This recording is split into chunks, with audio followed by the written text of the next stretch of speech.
안녕하세요. 홍프로 스포츠입니다. 적중하신 가족방분들 모두 축하드립니다. 홍프로 가족방에서 모든 경기, 언오버 및 핸디캡, 최종 조합 공유해드리고 있습니다. 적중률 높은 홍프로 가족방은 고정 댓글에 있는 링크로 문의해 주시기 바랍니다.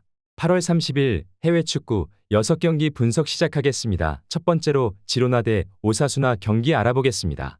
먼저 지로나는 아틀레티코와 원정 경기에서 완패를 당했다. 이번 경기 역시 4-3-3 시스템을 통한 주도적인 경기가 예상된다. 다만 최전방을 구성하는 힐과 루이즈, 치안코우는 이번 시즌 처음 형성된 조합이라 전혀 호흡이 맞지 않고 있다. 삼선의 마틴 역시 창의적인 패스 공급에 어려움을 겪고 있다. 오사수나의 밀집 수비를 상대로도 엉성한 공격 전개가 예상된다. 블린트와 로페즈의 호흡은 확실히 나쁘지 않다. 다만 이들은 주도적인 경기를 펼치는 이상 수비 라인을 높게 형성할 수밖에 없는 상황이다. 베테랑인 이들이 배후 공간을 완벽하게 커버하는 건 불가능한 상황이다. 오사수나의 역습에 고전할 확률이 높은 상황이다. 이어서 오사수나는 마요르카와 홈 경기에서 승리를 거뒀다.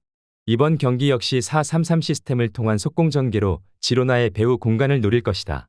다만 3선에서 오로즈를 제외하면 전진 패스에 능한 자원이 없다.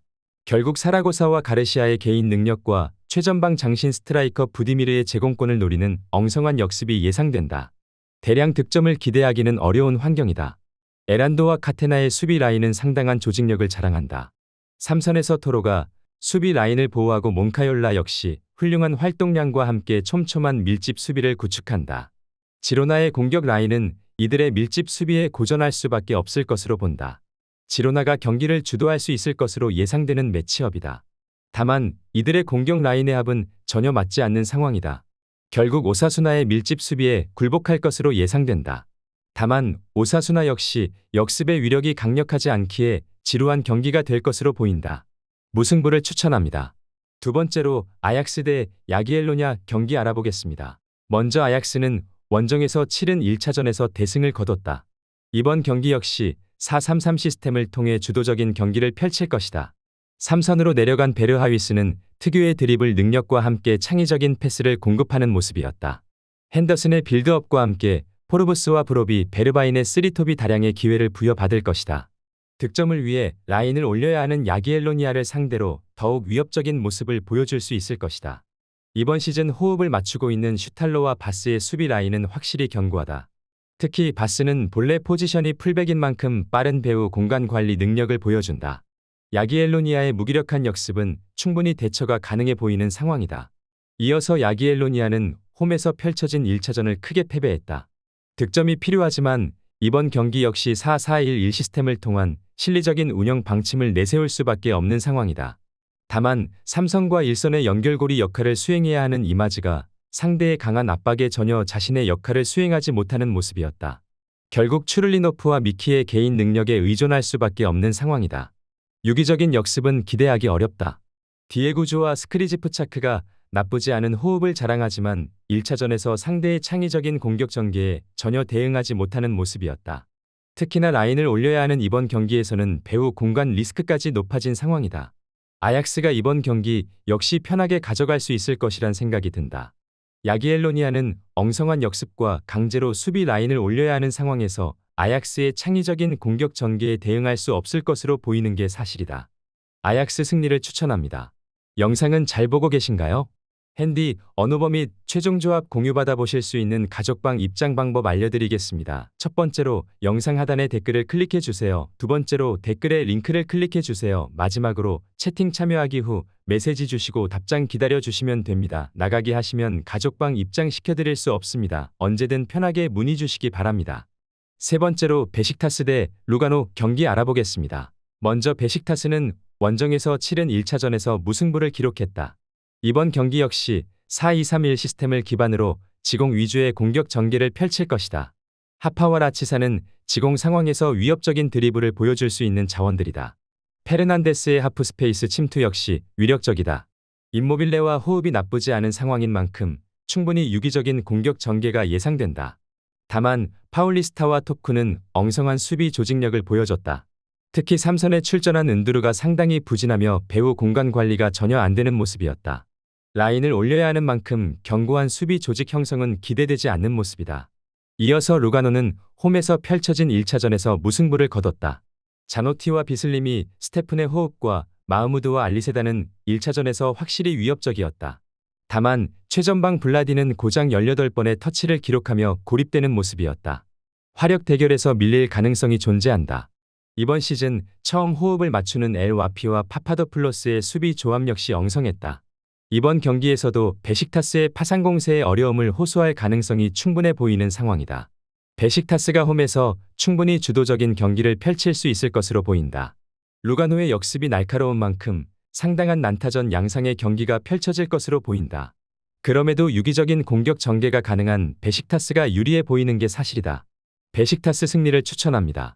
네 번째로 하트 오브 미들로시언 대 빅토리아 플젠 경기 알아보겠습니다. 먼저 하트는 원정에서 치른 1차전에서 석패를 당했다. 이번 경기에서도 3-4-2-1 시스템을 통해 속공 위주의 공격을 전개할 것이다. 다만 역습을 주도하는 바르가스와 그랜트가 호흡은 물론 상대의 밀집 수비에 전혀 영향력을 선사하지 못하는 모습이었다.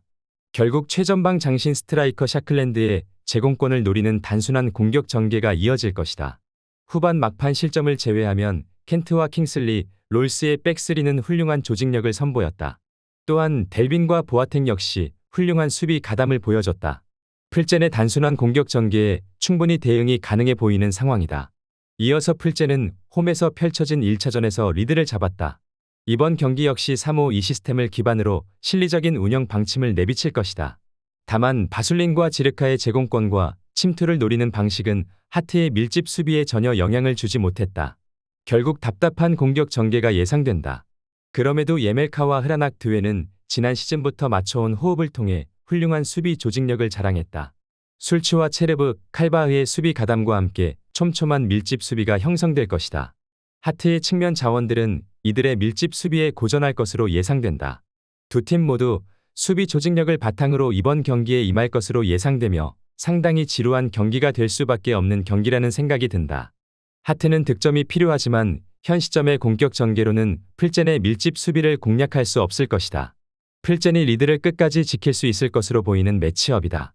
무승부를 추천합니다. 영상은 잘 보고 계신가요?